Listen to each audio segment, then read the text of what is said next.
Hey, welcome back, everybody. It's Wisconsin Shoe Guy, and today I'm here to talk about one of my favorite boot styles, which is the field boot.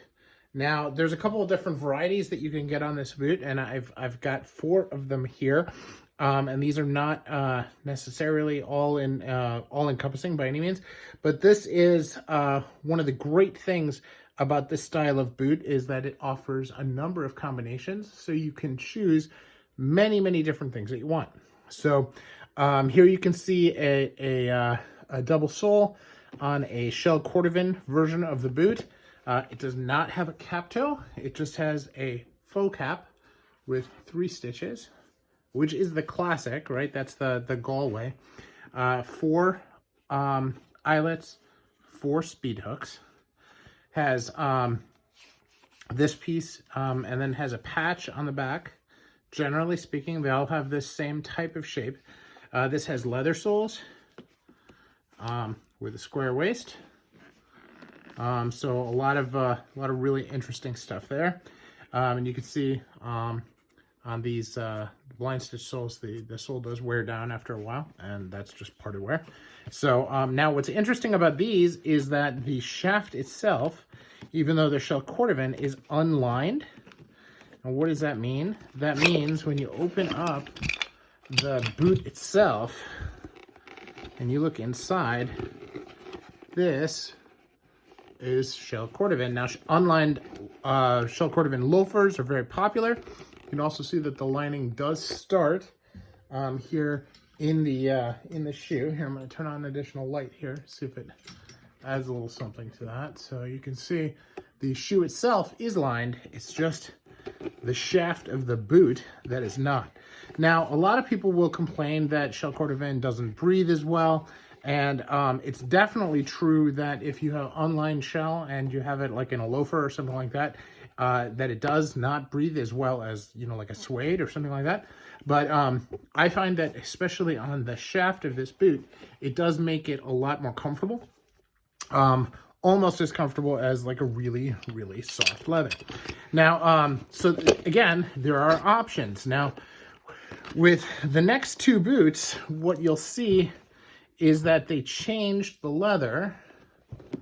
They changed the leather on the bottom and on the shaft. So this one is lined, but this is a hatch grain pattern on top of a smooth leather. Now, this is also shell cordovan. This is Horween number 4, where this is a shaved green, which is actually from Riccardo.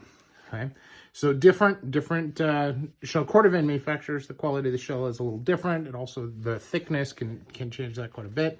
And this has this beautiful embossed piece here with the hatch grain, and then it has this piece. Now, you can get hatch grain, you can get Russian, you can get big. There's all kinds of different grains that you can get on here. It all depends on what you want. Now, this has a real cap instead of a faux cap, and it only has a double stitch because it also has the line of the shell as well. Now, this is in number 4, okay? It has a slight bevel on the sole here. Also square waist. Now, this has a double sole that actually narrows down to a single sole at the waist, which is another option that you can go for. Okay. Now, this is Enzo Banafe. You can see the back here.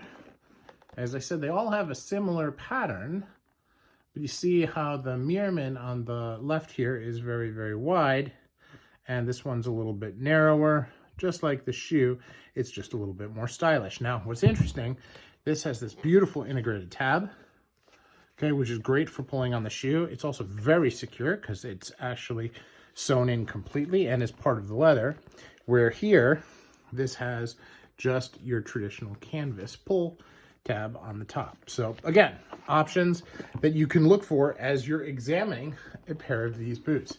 Now, this one takes it to a totally different level. This is a Carlos Santos version, and this has this really nice, very low pile suede on the top.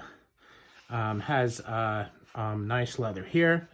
Again, here it has this, again, it's the same general shape, but not as shaped. Right here, the Enzo Banafe has, you know, this beautiful curvature on it. This is pretty much straight. The sides are not necessarily even, where they are even here.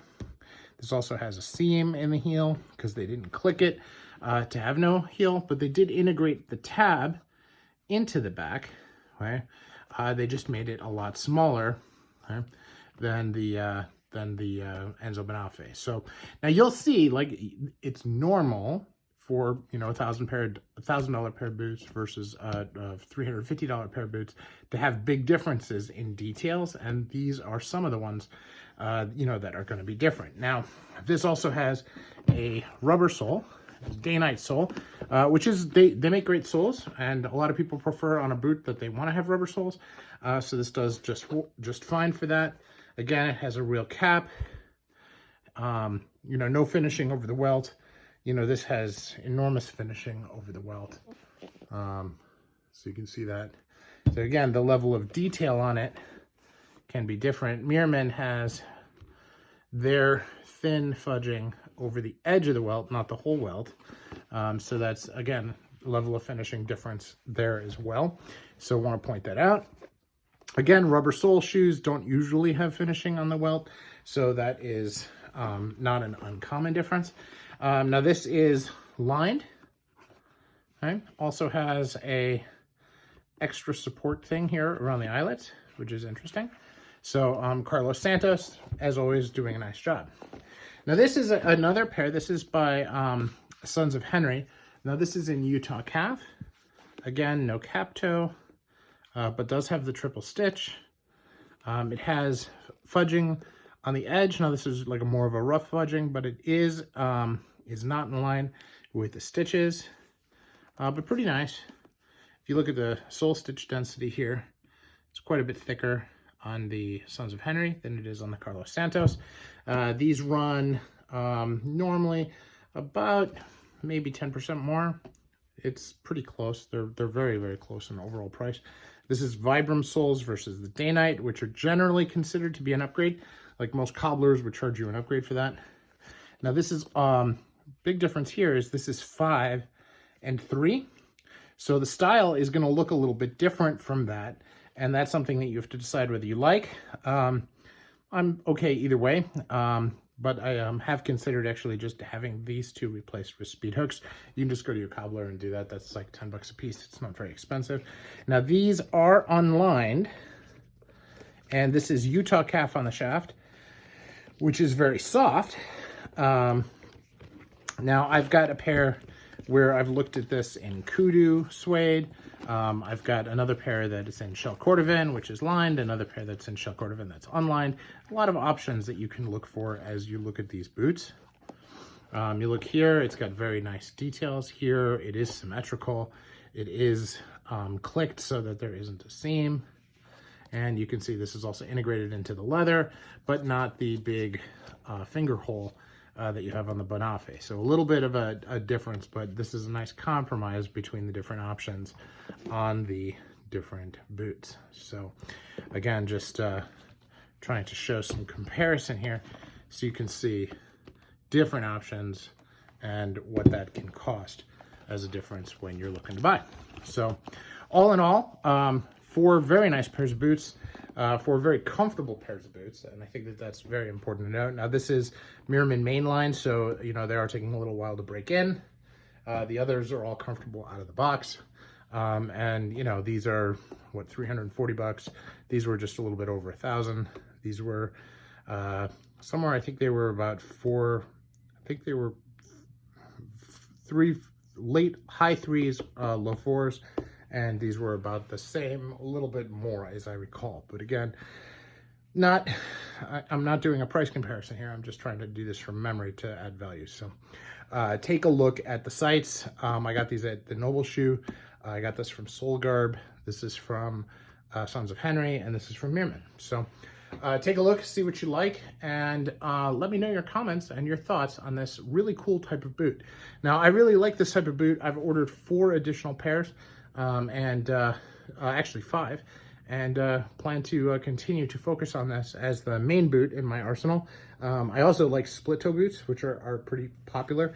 I'm trying to stay away from the jumper boots and the service boots, just because I'm looking to have something somewhat different as I look at it. I do have a couple pairs of jumpers. I have a couple pairs of chukkas too, but chukkas is not my norm, so probably not expanding in that direction either. So thanks for watching. Let me know your thoughts in the comments below. Thanks.